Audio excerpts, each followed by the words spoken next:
Independent টেলিভিশনের চিত্রগ্রাহক ও স্থানীয় online portal news 7 টিভির সম্পাদক মোহাম্মদ রাহিদ হোসেনের ওপর নৃশংস সন্ত্রাসী হামলার ঘটনায় জড়িতদের দ্রুত গ্রেফতারের দাবিতে মুন্সিগঞ্জে মানববন্ধন অনুষ্ঠিত হয়েছে।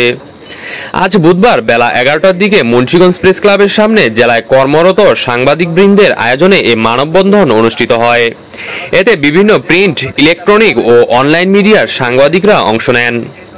এ সময় বক্তব্য রাখেন মুন্সিগঞ্জ প্রেস ক্লাবের সহসভাপতি গুলজার হোসেন, সাধারণ সম্পাদক অ্যাডভোকেট সুজন হায়দার জনি, সাংগঠনিক সম্পাদক মোহাম্মদ রাজিবুল হাসান জুয়েল, এনটিভির বিশেষ প্রতিনিধি ও স্থানীয় দৈনিক মুন্সিগঞ্জের সময় পত্রিকার সম্পাদক মঈনুদ্দিন সুমন, দৈনিক খোলা কাগজ পত্রিকার জেলা প্রতিনিধি মোহাম্মদ জসিমউদ্দিন, খবরপত্র পত্রিকার জেলা প্রতিনিধি মোহাম্মদ হুমায়ুন কবির, যমুনা টিভির জেলা প্রতিনিধি আরাফাত রায়হান সাকিব, চ্যানেল 24 জেলা প্রতিনিধি শুভ ঘোষ, ইন্ডিপেন্ডেন্ট টেলিভিশনের জেলা প্রতিনিধি জিতু রায়, বাংলাবাজার পত্রিকার জেলা প্রতিনিধি মোহাম্মদ নাজির হোসেন, দৈনিক ভোরের কাগজ জেলা প্রতিনিধি তোফাজ্জল হোসেন শিহাব, নিউজ 71 টিভির সম্পাদক ও মুন্সিগঞ্জ জেলা অনলাইন প্রেস ক্লাবের সভাপতি জাহাঙ্গীর আলম, মুন্সিগঞ্জ জেলা প্রেস ক্লাবের সভাপতি মোহাম্মদ কামাল হোসেন, সম্মিলিত সাংস্কৃতিক জোটের সভাপতি জাহাঙ্গীর আলম ঢালি, সাংস্কৃতিক কর্মী মরিয়ম আক্তার আয়েশা, রাহিদের বাবা মোহাম্মদ আলী ও মা তাসলিমা বেগম সহ অনেকে। বক্তারা বলেন, একজন পেশাদার সংবাদকর্মীর ওপর এভাবে প্রকাশ্য হামলা গণমাধ্যমের স্বাধীনতার ওপর নগ্ন আঘাত। এ ধরনের ঘটনা সাংবাদিক সমাজের জন্য চরম অনিশ্চিত সংকেত। তারা বলেন, হামলার 7 দিন পার হলেও এখনো পুলিশ হামলাকারীদের কাউকে গ্রেফতার করতে পারেনি, তা হতাশাজনক। বক্তারা আরও অভিযোগ করেন, বরং প্রভাবশালী একটি মহল হামলার শিকার রাহিদ হোসেনের বিরুদ্ধেই হয়রানিমূলক মিথ্যা মামলা দায়ের করেছে, যা নিন্দনীয় ও উদ্বেগজনক। এতে তিনি ও তার পরিবার চরম নিরাপত্তাহীনতায় ভুগছেন। বক্তারা অবিলম্বে হামলাকারীদের গ্রেফতার ও দৃষ্টান্তমূলক শাস্তি দাবি করেন এবং হয়রানিমূলক মামলা প্রত্যাহারের আহ্বান জানান। তারা হুঁশিয়ারি দেন, ন্যায় বিচার নিশ্চিত না হলে সাংবাদিক সমাজ কঠোর কর্মসূচি দিতে বাধ্য হবে। উল্লেখ্য, গত 7 অক্টোবর মঙ্গলবার বিকেল 3টার দিকে মুন্সিগঞ্জ পৌরসভার 9 নম্বর ওয়ার্ডের রমজানবেগ পূর্বপাড়া এলাকায় পারিবারিক বিরোধের জেরে সাংবাদিক রাহিদ হোসেনের ওপর ধারালো অস্ত্র ও লাঠিসোঁটা দিয়ে হামলা চালায় প্রতিপক্ষ। মামলাও করেছে, হয় নাই রাহিদের, আবার রাহিদের উল্টো মামলা হয়েছে।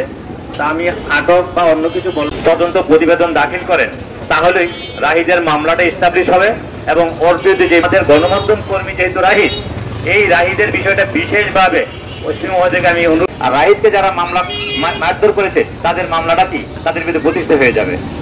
তদন্তের মধ্যে এই মামলা প্রতিবেদন দাখিল করার জন্য আমরা বিনীতভাবে অনুরোধ করছি।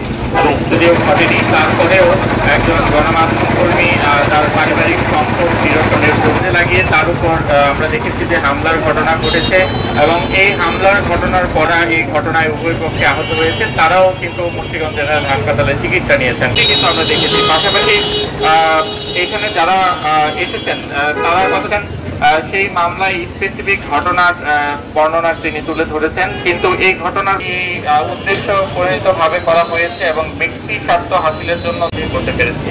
তো যারাই আসলে এই ধরনের সমীকরণ মিলিয়ে আসলে মিথ্যা, তো সবকিছু মিলিয়ে এই যে একটি ঘটনা ঘটেছে সেই ঘটনাটির নিন্দা তদন্তের দাবি জানাচ্ছি। একই সাথে আইন শৃঙ্খলা বাহিনী তাদের নিরপেক্ষ ভূমিকা রেখার হয় সেই সুবিচারটি তারা নিশ্চিত করবে বলে আমি আশা করি। তো আজকে আমাদের সকল সহযোগী উপস্থিত সবাইকে ধন্যবাদ জানাচ্ছি। একই সাথে এই ঘটনার সুষ্ঠু তদন্ত এবং বিচারের দেশের স্পেশাল ব্রাঞ্চের সকল ডিটেকটিভরা মানে যারা সোর্স আছেন সবাই এখানে উপস্থিত করতে চাই। যারা কোর্টে এবং থানায় যাচ্ছেন তারাই বুঝতে পারেন যে তাদের জীবনে বাংলাদেশের নাগরিক হয়ে তাদের তারা হাসপাতালে গেছেন, তারা 2টা পরিস্থিতি দেখেছেন, কে গুরুতর অসুস্থ আর কে অসুস্থ না। আমরা অনেকবার অনুরোধ করলাম, আপনার সামনে আসামি শুয়ে আছে, আপনার সামনে অভিনয় করছে, আপনি তাকে গ্রেফতার করছেন না।